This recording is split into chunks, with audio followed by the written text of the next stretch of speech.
everyone, welcome to my first episode of Sewing 101. First, let me introduce to you what this series is going to be about.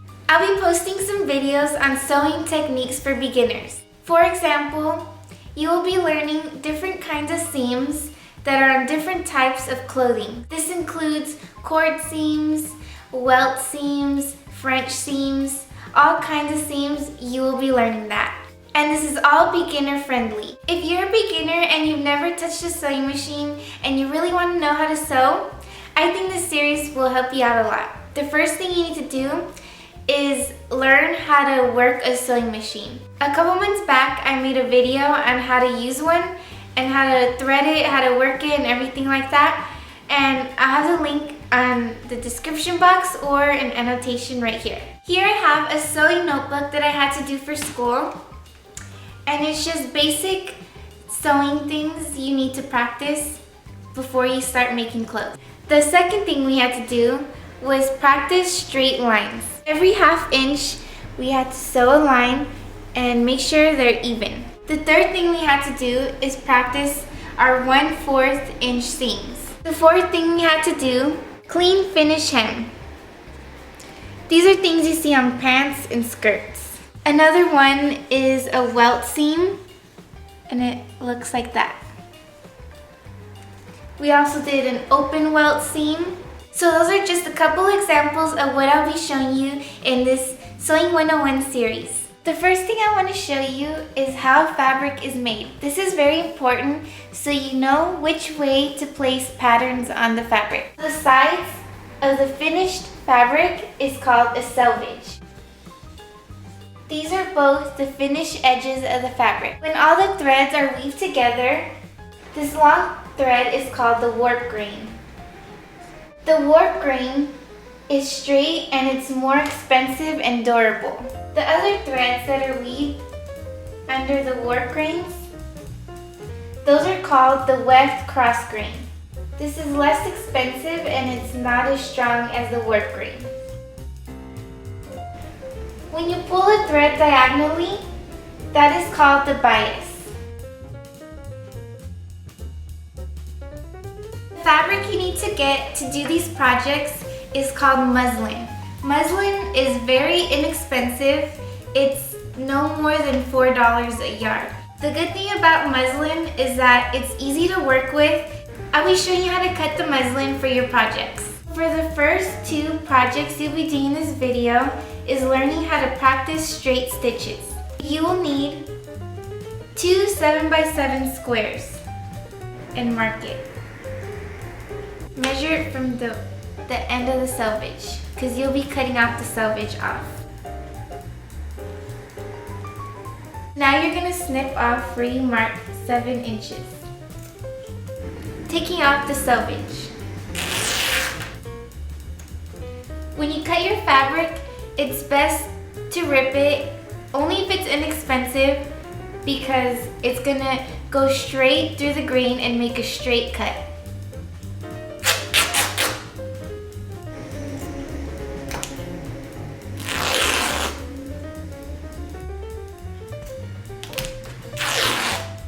Now you have 2 7x7 squares. Now you're going to iron your pieces of fabric. If you notice, when we talked about the warp and the weft grain, the warp grain is not going to stretch at all when you pull it. The weft grain is going to stretch a little bit, and if you pull on the sides, this is the bias. So to iron your pieces, you'll need a piece of paper with no writing on it. You're going to line up the corners so it's straight, and you iron. Now you're going to turn it and make sure it's straight on this side as well. If you notice that it's crooked like this, you can always stretch it to adjust it. This step is called blocking. On this piece of fabric, we'll be practicing our half-inch stitches. Mark every half inch. After your machine is threaded, you're going to place it under the presser foot. Place the needle right above the marks you made. Every time you start and end a stitch, you want to make sure your take-up lever is up because that is when one stitch cycle has finished. So when you start, you want to hold these top threads so when you do your top knot, it won't bunch up at the bottom. Now you're going to slowly press the foot pedal.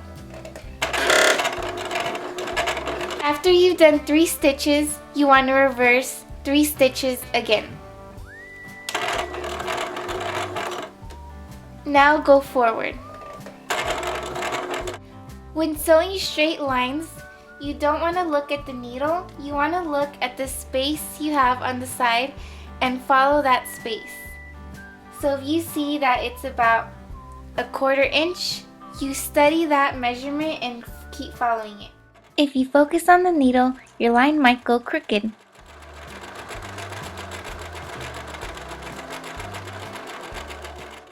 When you get to the end of the fabric, you want to reverse 3 stitches again and continue straight down. Now pull the fabric out and cut the thread. Look at that nice straight line. Now make another 1/2 inch mark from the stitching you just did. Place it right under the needle, and remember, as you're sewing, look at the side, not the needle. Make sure your take-up lever is up and don't forget to hold the threads. You can practice with me right now by looking at the right side of the presser foot and not looking at the needle. Did you see how the space between the presser foot and the last stitching was at a consistent length? You see how the first stitching has thread bunched up? That's what happens when you don't hold the thread before you start sewing. This is how mine looks like so far. Just continue on down doing the same thing over and over so you get good practice. Another thing you should know, if someone says average stitch length, it should be 10 to 12 stitches per inch. When you're done, you should have nice straight stitches. Now you'll be practicing straight lines that are 1/4 inch apart. Start by marking 1/4 inch dashes on one side of the fabric to get you started. The same rules you used earlier when beginning to sew applies to every time you sew. For me, 1/4 inch lies on the right side of the presser foot against the end of the fabric.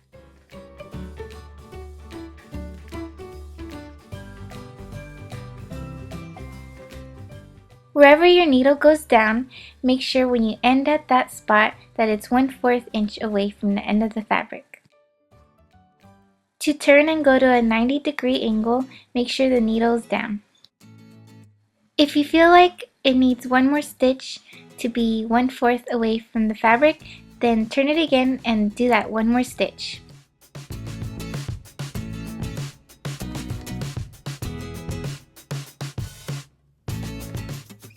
Remember, line up the edge of the fabric with the right side of the presser foot. And don't look at the needle. Continue following the edge of your last stitch and keep going straight. If you get a little too excited and sew over the stitches, don't worry, I can help you with that. Use a seam ripper to lift the stitches out of the fabric.